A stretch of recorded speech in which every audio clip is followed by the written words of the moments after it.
Hey Karen, I know it's Earth Month and I really ought to be thinking about sustainability, but I am a small business owner and quite frankly, the whole thing is overwhelming. Where should I start? Where do I even begin thinking about this? And can my little business really make any impact at all? Asking for a friend.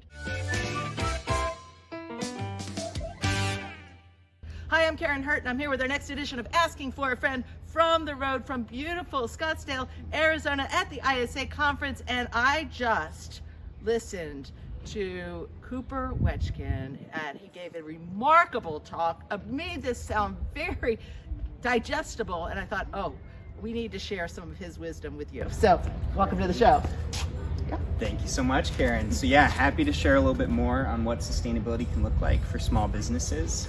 I think the first thing to really recognize is that we're seeing a pivot from nice to have to need to have for a lot of companies. I think historically we think about our emissions and our impact maybe not mattering too much as a small company, but when you look at the statistics, over 50% of the emissions that come from the business sector are actually from smaller companies. So there's a huge impact there.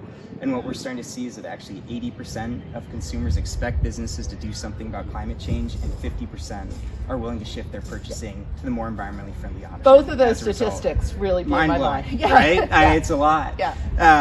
Beyond all of that, what we're also seeing from an employee perspective, 2/3 of employees care about the sustainability initiatives that their companies have, and 84% of those people don't think that their businesses are doing enough.